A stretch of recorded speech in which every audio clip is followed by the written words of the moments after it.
Hello बच्चों, last जो class थी उसके अंदर हमने पढ़ा था हाइब्रिडाइजेशन। आज हम जो पढ़ने जा रहे हैं वो क्या है? ओवरलैपिंग। ओवरलैपिंग और हाइब्रिडाइजेशन के बाद ही हम बता पाएंगे कि ऑर्गेनिक कंपाउंड के अंदर जो है स्ट्रक्चर या बॉन्डिंग जो है वो किस तरीके से शो की जाती है।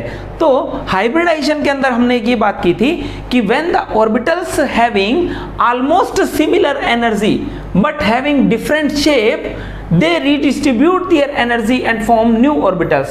These orbitals having exactly same energy and same shape. These orbitals are called hybrid orbitals and the hypothesis is called hybridization. तो हमने ये डिस्कस किया था कि जो हाइब्रिडाइजेशन के स्टेटमेंट्स के अंदर कि हाइब्रिडाइजेशन के अंदर हाफ फील्ड, फुली फील्ड या एम्प्टी कोई भी ऑर्बिटल पार्टिसिपेट कर सकते हैं। तो बॉन्ड फॉर्मेशन के अंदर बात की जाए तो हमने ये डिस्कस किया था कि हाइब्रिडाइजेशन के बाद कभी भी बॉन्ड फॉर्मेशन जो है वो नहीं होता है। बॉन्ड फॉर्मेशन के लिए हमें कौन सा प्रोसेस चाहिए? ओवरलैपिंग। तो हम स्टार्ट करने जा रहे हैं ओवरलैपिंग से। तो यहां पर हम बात कर रहे हैं ओवरलैपिंग होती क्या है। ओवरलैपिंग जो है वो होती है पेनिट्रेशन ऑफ टू ऑर्बिटल्स और intermixing of two orbitals. That means ये ऑर्बिटल और ये ऑर्बिटल एक दूसरे के अंदर आके क्या बना ले? इंटरमिक्स हो जाए या पेनिट्रेट हो जाए, जिससे क्या हो? बॉन्ड फॉर्मेशन हो। तो ऐसे प्रोसेस को हम क्या बोलते हैं? ओवरलैपिंग बोला जाता है। तो इनके स्टेटमेंट को अगर हम डिस्कस करें और इनको कंपेयर करेंगे किससे? हाइब्रिडाइजेशन से, तो उसके बाद आप एक एक चीज को क्लियर कर पाएंगे। तो सबसे पहली बात क्या है कि ओवरलैपिंग जो है वो दो डिफरेंट ऑर्बिटल्स के बीच में होती है। दैट मींस अगर आप CH4 की बात करें तो एक तो कार्बन का ऑर्बिटल और एक हाइड्रोजन का ऑर्बिटल, ये दोनों एक दूसरे के पास आएंगे और इंटरमिक्स हो जाएंगे और जिससे क्या बनेगा? बॉन्ड बनेगा। तो यहां पर overlapping appears in between orbitals of different atoms. ठीक है, जबकि हाइब्रिडाइजेशन में क्या था? हाइब्रिडाइजेशन क्या था? एक ही एटम के ऑर्बिटल्स के बीच में होने वाला प्रोसेस था। तो फर्स्ट पॉइंट क्या कह रहा है कि हाइब्रिडाइजेशन तो था एक ही एटम्स के ऑर्बिटल्स के बीच में, जबकि ओवरलैपिंग क्या है? दो डिफरेंट एटम के ऑर्बिटल्स के बीच में होने वाला प्रोसेस है। सेकेंड जो पॉइंट है, ओवरलैपिंग के अंदर जो है only half filled orbitals can take part. क्यों? क्योंकि इनको बॉन्ड का फॉर्मेशन करना है। जबकि हाइब्रिडाइजेशन की बात करें, लास्ट क्लास में देखिए कि हाइब्रिडाइजेशन में कौन से ऑर्बिटल्स पार्टिसिपेट कर सकते हैं? Half field, fully field and empty, कोई भी ऑर्बिटल पार्टिसिपेट कर सकता है। क्यों कर सकते हैं? क्योंकि hybridization is the only the redistribution of energy, not the redistribution of electrons. तो हाइब्रिडाइजेशन के अंदर half field, fully field and empty कोई भी ऑर्बिटल्स पार्टिसिपेट कर सकते हैं, जबकि ओवरलैपिंग के अंदर क्या होंगे? Only half filled orbitals can take part. तो ये जो है इंपॉर्टेंट फैक्टर है। थर्ड बात की जाए कि जो ओवरलैपिंग है, after the overlapping bond formation takes place. Bond formation की बात की तो कल हमने डिस्कस किया था, कार्बन के अंदर ऑर्बिटल्स बनाए, sp3 बनाया। ठीक है, sp3 ऑर्बिटल्स इस तरीके से अरेंज हो गए कि उनके बीच में 109 डिग्री 28 मिनट का बॉन्ड एंगल बन गया। लेकिन हाइब्रिडाइजेशन के बाद कभी भी बॉन्ड फॉर्मेशन नहीं हुआ था। तो बॉन्ड फॉर्मेशन किससे होगा? बॉन्ड फॉर्मेशन ओनली ओवरलैपिंग से होगा। तो after the overlapping bond formation takes place, जबकि हाइब्रिडाइजेशन के बाद कभी भी बॉन्ड फॉर्मेशन प्रोसेस नहीं होता है। फोर्थ पॉइंट की बात की जाए तो जो ओवरलैपिंग है वो डिपेंड करती है डायरेक्शनल कैरेक्टर पर, कि दो जो ऑर्बिटल एक दूसरे में इंटरमिक्स हो रहे हैं उनके डायरेक्शनल कैरेक्टर कितने हैं। तो डायरेक्शनल कैरेक्टर होता क्या है कि हम ये बात करें कि इलेक्ट्रॉन जो है कौन सी डायरेक्शन में जा रहा है। ठीक है, ऑर्बिटल के अंदर इलेक्ट्रॉन जो है कौन सी डायरेक्शन में जा रहा है। अगर एक ही डायरेक्शन में जा रहा है तो डायरेक्शनल कैरेक्टर ज्यादा हुए, दो डायरेक्शन में जा रहा है तो डायरेक्शनल कैरेक्टर जो है वो क्या हो जाएंगे? कम हो जाएंगे। तो इस कारण अगर हम बात करें कि डायरेक्शनल कैरेक्टर जितने ज्यादा होंगे, मान लीजिए हम ये बात करते हैं कि अगर ये कैप वाले के अंदर ऑर्बिटल्स के अंदर इलेक्ट्रॉन है, ये दो मार्कर में कैप वाला जो प्रोसेस है यहां पर क्या है, इलेक्ट्रॉन प्रेजेंट है। अगर मान लीजिए ये दोनों हाफ फिल्ड है, तो अगर मान लीजिए ये इस तरीके से आते हैं तो क्या होगा, डायरेक्शनल कैरेक्टर ज्यादा होने के कारण बॉन्ड जो बनेगा वो कैसा बनेगा, स्ट्रॉन्ग बॉन्ड बनेगा।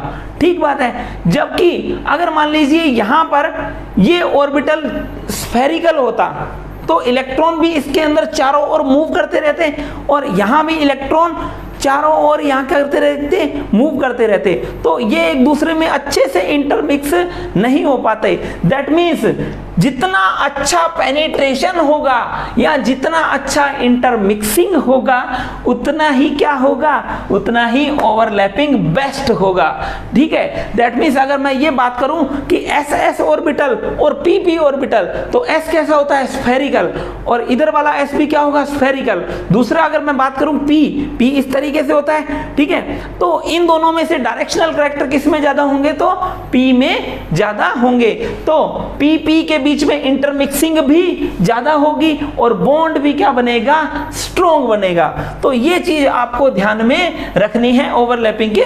बच्चों यहां पर जब डायरेक्शनल कैरेक्टर की बात की जाती है, डायरेक्शनल कैरेक्टर क्या होता है, यहां पर देखिए कि अगर s ऑर्बिटल है तो यहां पर इलेक्ट्रॉन फाइंडिंग टेंडेंसी किसी भी डायरेक्शन में हो सकती है। वो x डायरेक्शन में भी हो सकता है, वो y डायरेक्शन में भी हो सकता है और z डायरेक्शन में भी इलेक्ट्रॉन फाइंडिंग पॉसिबिलिटी हो सकती है।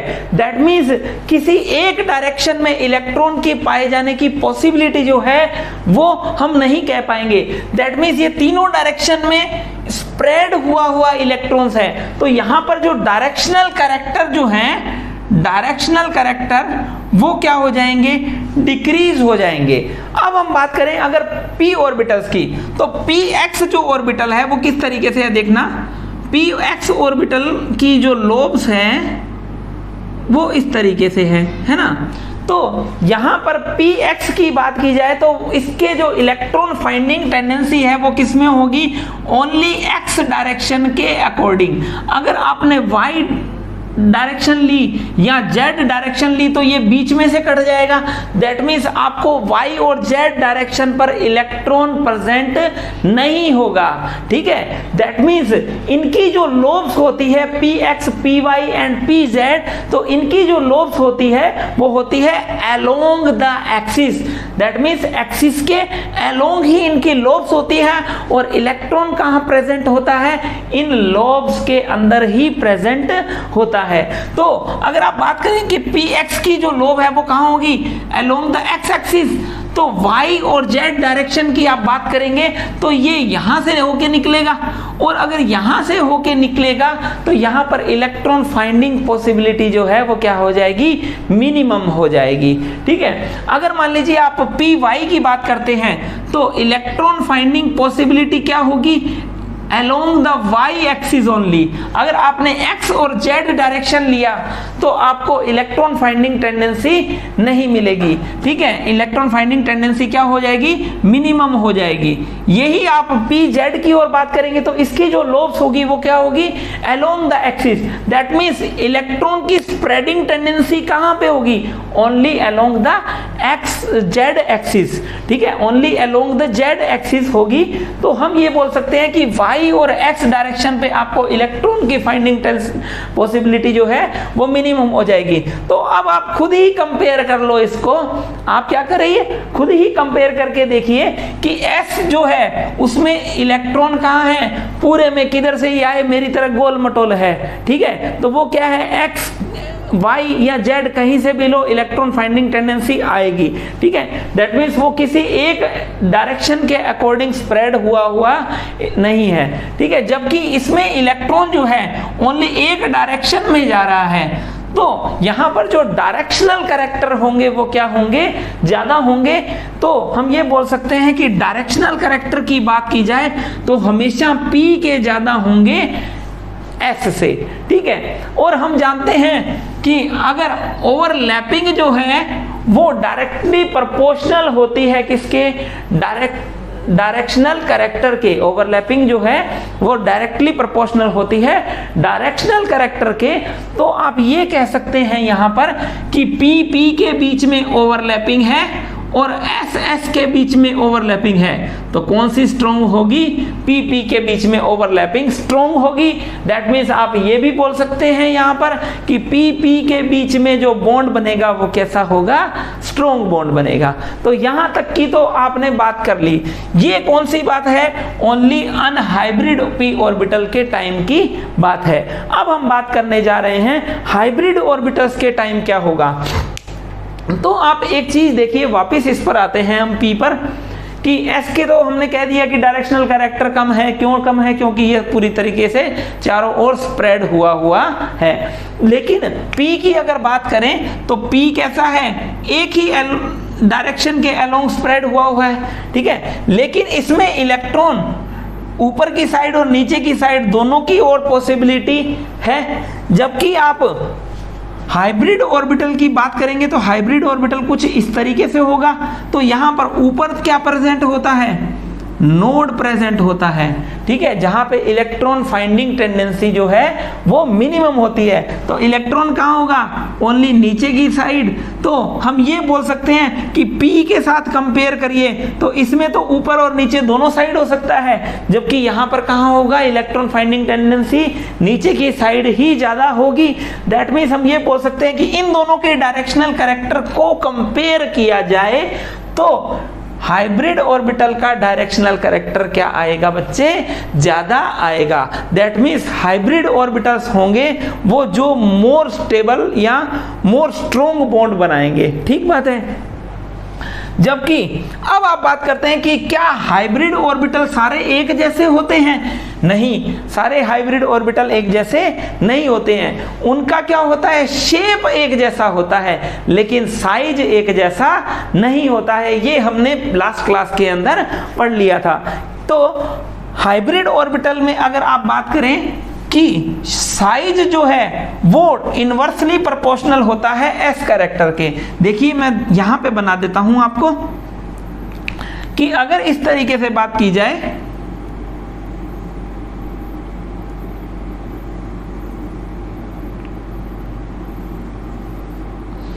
ये तीनों की शेप एक जैसी है, लेकिन साइज क्या हो रहा है? धीरे धीरे इलोंगेटेड होता जा रहा है। तो आप कहेंगे कि मान लीजिए एक यहां पे S और एक P आए तो यहां पर साइज क्या होगा?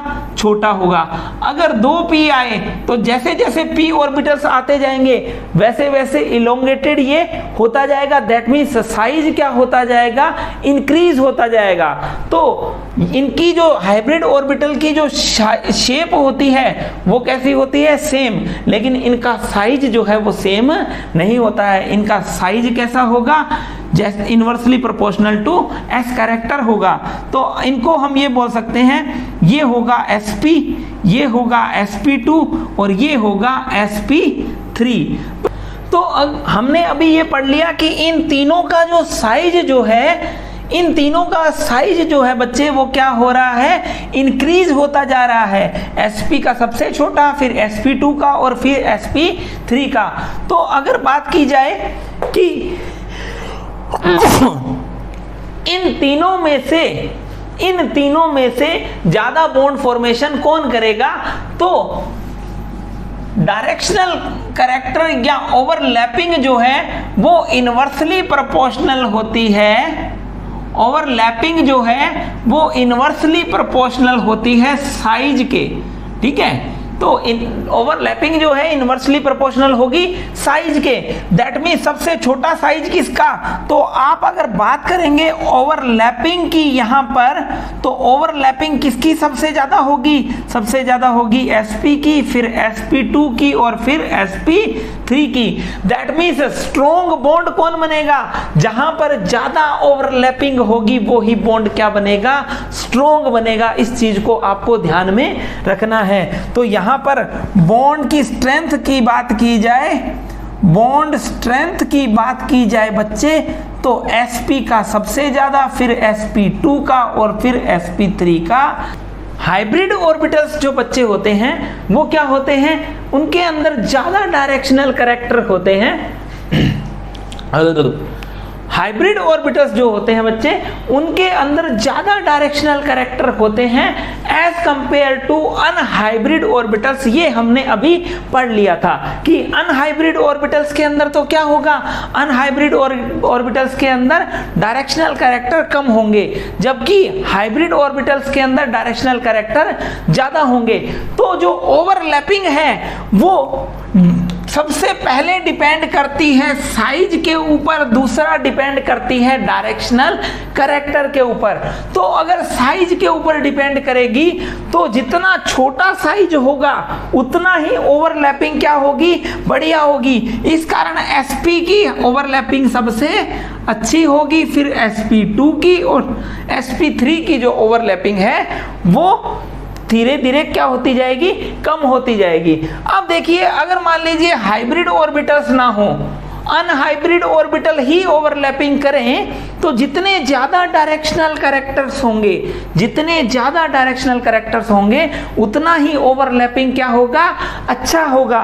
तो अगर बात की जाए p और p ऑर्बिटल ओवरलैपिंग कर रहे हैं, तो p ऑर्बिटल और इधर भी p ऑर्बिटल, इन दोनों के बीच में ओवरलैपिंग जो है वो pp के बीच में क्या बन रहा है, सिग्मा बॉन्ड बन रहा है। दूसरा अगर बात की जाए, ये p ऑर्बिटल और दूसरा क्या है, s ऑर्बिटल, ये p और ये s, तो ये p और s के बीच में क्या बन रहा है, सिग्मा बॉन्ड बन रहा है। तीसरा बात करें हम, s और s के बीच में क्या बन रहा है, सिग्मा बॉन्ड बन रहा है। तो डायरेक्शनल कैरेक्टर किस में ज्यादा होंगे, सबसे ज्यादा pp में, फिर ps में, और सबसे कम किस में होगा, ss में। तो डायरेक्शनल कैरेक्टर जितने ज्यादा होंगे ओवरलैपिंग उतनी ही ज्यादा होगी।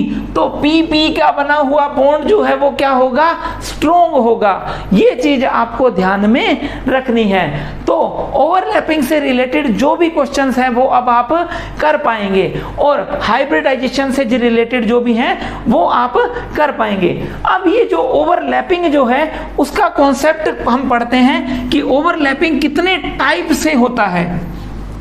टाइप ऑफ ओवरलैपिंग,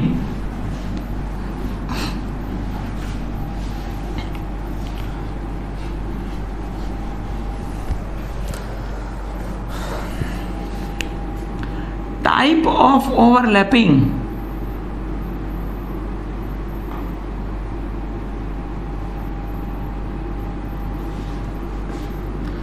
सबसे पहला जो ओवरलैपिंग का टाइप है उसे बोला जाता है डायरेक्ट ओवरलैपिंग। डायरेक्ट ओवरलैपिंग क्या चीज होती है कि दोनों एक दूसरे की डायरेक्शन में आए और यहां पर एक दूसरे में क्या हो जाए, इंटर मिक्स हो जाए, तो इसको बोला जाएगा डायरेक्ट ओवरलैपिंग। तो डायरेक्ट ओवरलैपिंग से जो बॉन्ड फॉर्मेशन होता है वो कैसा होगा, सिग्मा बॉन्ड फॉर्मेशन होगा। कैसा बॉन्ड बनेगा, यहां पर सिग्मा बॉन्ड का यहां पर फॉर्मेशन होने वाला है। जबकि अगर मान लीजिए यहां पर बात की जाए कोलैटरल ओवरलैपिंग की,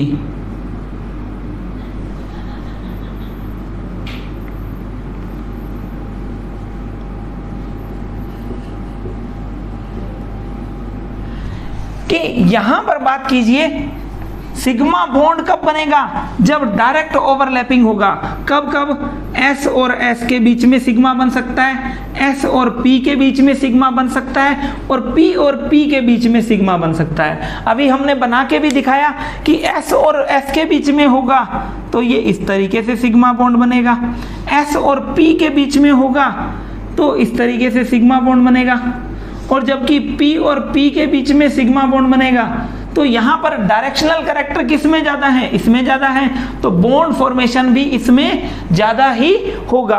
अब बात करिए यहां पर क्या बन रहा है, यहां पर बन रहा है ओनली सिग्मा बॉन्ड, तीनों में ही क्या बन रहा है, सिग्मा बॉन्ड। अब मान लीजिए ऑर्बिटल्स जो हैं वो यहां पर एक ही एंगल से ना, एक ही एक्सिस से ना आकर इस तरीके से आ रहे हैं, ठीक है, ये इस तरीके से कोलैटरली एक दूसरे के नजदीक आ रहे हैं, तो जो बॉन्ड बनेगा, जो ओवरलैपिंग होगी, उसको क्या हम बोलेंगे? उसको हम बोलेंगे कोलैटरल ओवरलैपिंग। दोबारा सुन लीजिए कि अगर मान लीजिए ये इस तरीके से ऑर्बिटल्स यहाँ पर एक दूसरे को अप्रोच करते हैं, तो इसी अप्रोच को बोला जाता है डायरेक्ट ओवरलैपिंग। तो ये जो टक्कर होगी वो क्या होगी? अच्छी टक्कर होगी। दैट मीन्स इन दोनों के बीच में क्या बनेगा? इन दोनों के बीच में डायरेक्ट बॉन्ड बनेगा, जिसको हम बोलेंगे सिग्मा बॉन्ड। और ये वाला बॉन्ड जो होगा वो बहुत ही मजबूत होगा। अगर मान लीजिए ये एक दूसरे को ऑर्बिटल्स इस तरीके से अप्रोच करते हैं, तो इनके बीच में जो बॉन्ड फॉर्मेशन होगा वह कैसा बॉन्ड फॉर्मेशन होगा? पाई बॉन्ड का फॉर्मेशन होगा। और ये एक अच्छी ओवरलैपिंग नहीं है, क्योंकि एक दूसरे को कोलैटरली अप्रोच कर रहे हैं, ठीक है। तो ये एक दूसरे को कोलैटरली अप्रोच कर रहे हैं, तो यहां पर बॉन्ड फॉर्मेशन जो होगा वो क्या होगा? वीक बॉन्ड बनेगा, जिसको हम बोलते हैं पाई बॉन्ड का यहां पर फॉर्मेशन होने वाला है। तो यहां पर कोलैटरल ओवरलैपिंग कब होगी? p orbital and p orbital lateral, ठीक है। तो इसे बोला जाएगा, ये जो होगा ये ऑर्बिटल ये हो गया p y, और दूसरे एटम का भी p y, ये इस एक तरीके से अप्रोच कर रहे हैं, है ना।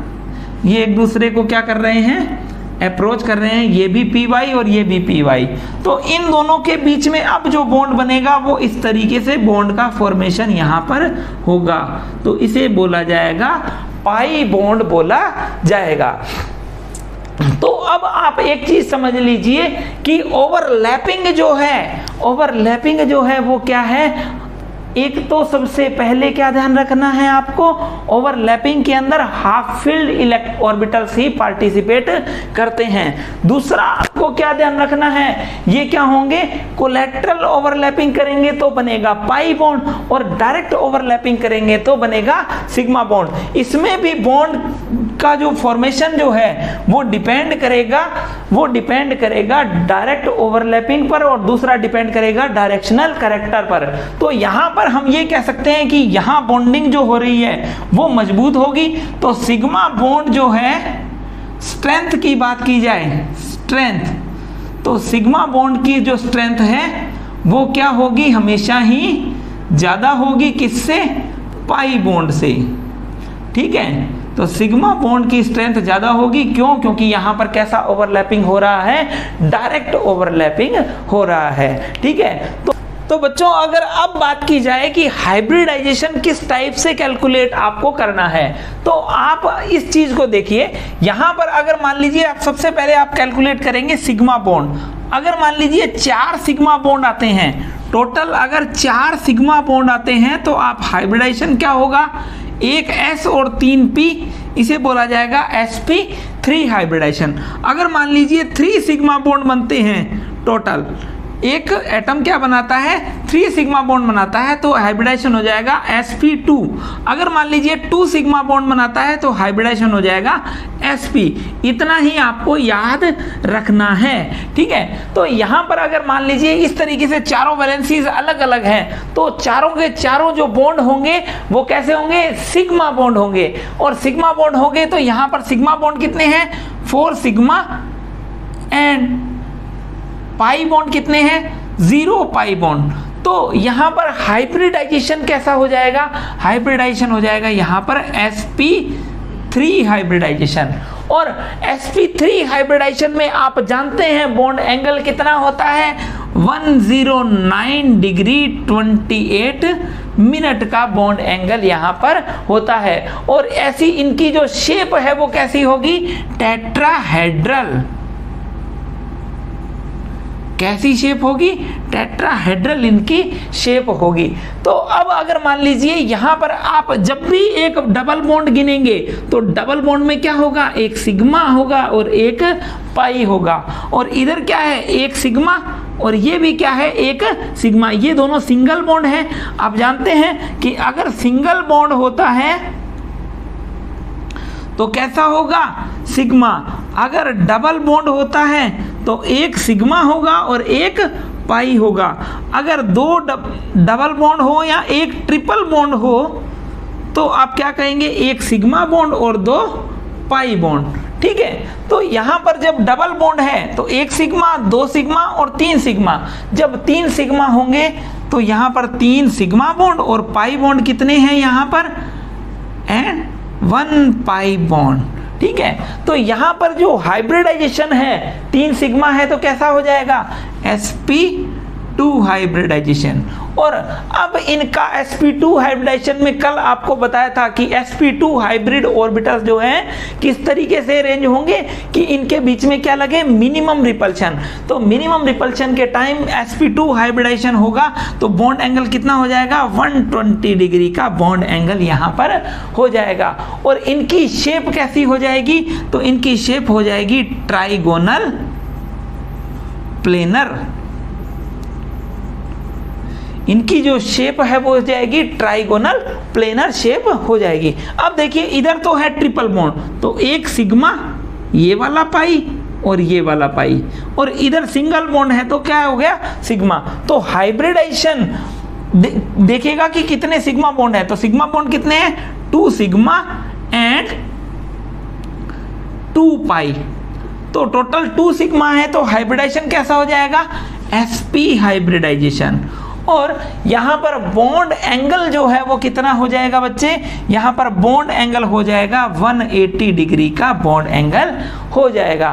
तो इनकी जो शेप है वो कैसी हो जाएगी, इनकी शेप हो जाएगी लीनियर शेप हो जाएगी। तो इस तरीके से आपको इनका ध्यान में रखना है। अब देखिए यहां पर इधर भी डबल बॉन्ड है तो एक सिग्मा और एक पाई, इधर भी एक सिग्मा और एक पाई डबल बॉन्ड में। ठीक है, तो यहां पर भी 2 सिग्मा एंड 2 पाई, 2 सिग्मा और 2 ही क्या हो रहे हैं, पाई। तो इनका भी हाइब्रिडाइजेशन क्या हो जाएगा, sp। इनका भी बॉन्ड एंगल कितना हो जाएगा, 180 डिग्री, और इनकी भी शेप कैसी हो जाएगी, लीनियर शेप हो जाएगी।